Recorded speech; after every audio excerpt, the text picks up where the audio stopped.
You know, life is a journey.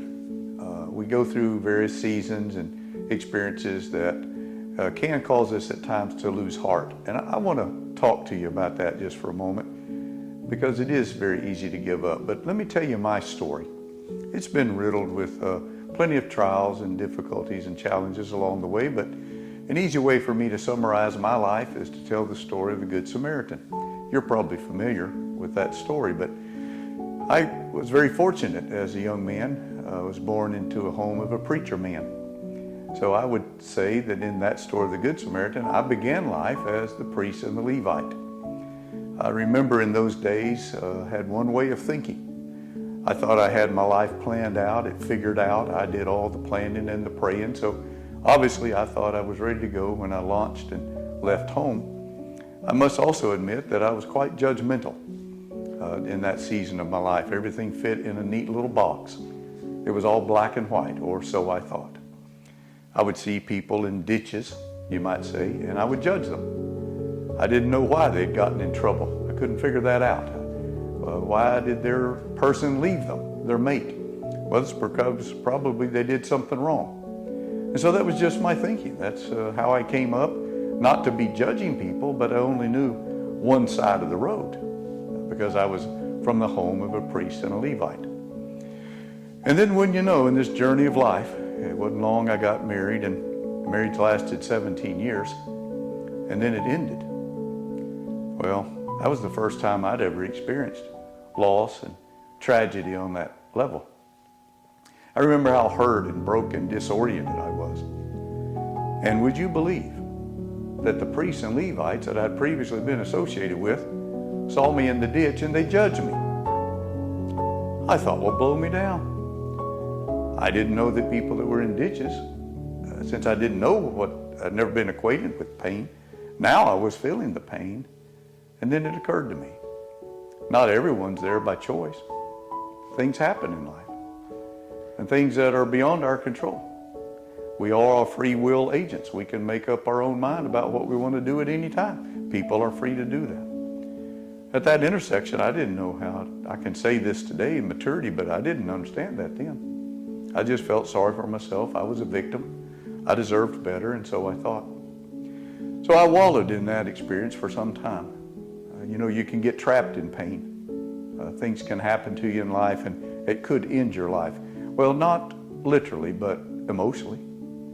You can get trapped in addictions, all of the things I could easily have done. I'm grateful to God. I took a different path, but I understand people trapped in addiction. I understand people in prison. I understand people who commit crimes and do all kinds of things. Why? Because remember, I've been both the priest and the Levite and the guy in the ditch. It changes your perspective when you see both sides of the road. As time went on, I began to have a kind heart and heart of compassion because I'd been raised better. And I wanted to help all these people in ditches. So instead of having me a donkey, I had a motorcycle. I'd put people on my motorcycle and take them home with me. Well, it was just an act of compassion. I didn't need any credit. I didn't earn anything by doing that. I just felt compassion for people in ditches. And I'd never felt that before. I was a preacher and a preacher's kid. And now all of a sudden, I have this big heart for people in these difficult situations.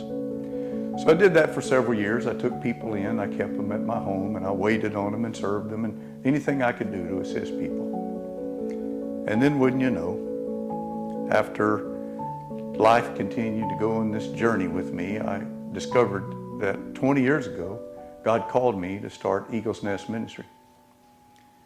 And quite honestly, Eagles Nest Ministry has just been the inn, and I've been the innkeeper.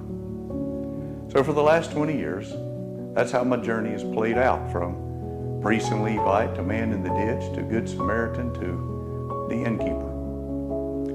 And so I want to encourage you, because I didn't give up and quit. That's the only contribution I've made. I didn't get here with perfection. I didn't get here doing it all right. In fact, you know, I told you that I thought I had life all figured out. At 64 years old, I quite honestly tell you, nothing worked out the way I thought. Because it's a journey. God's in charge, God's in control, and I need to be surrendered and yielded to Him and His plan. And His plan worked quite well, but that's quite different than my plan. So today, it's a rich blessing for me to be involved in ministry, caring for people in broken places, which I'd never known to do that before, but now I'm very equipped to do that. And I think if you just stay with it in the life journey, you'll see one day, as I've now enjoy in my life, I see how it all fits together. I thank God even for the pain. I thank God for,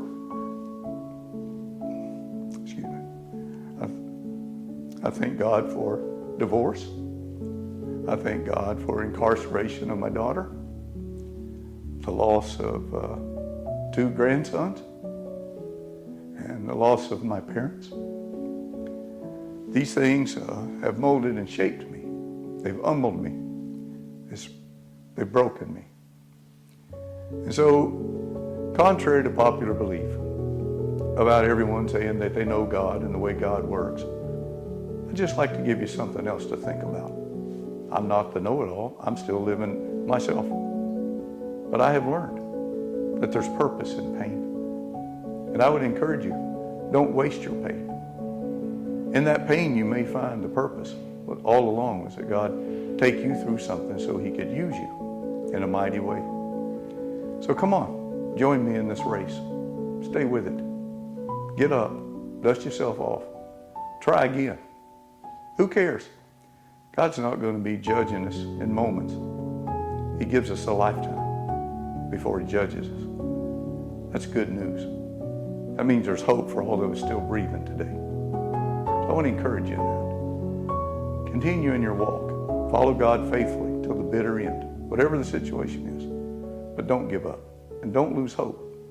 And keep heart and fix your eyes on Jesus. And one day, if not in this world, certainly in the next, it'll all make perfect sense.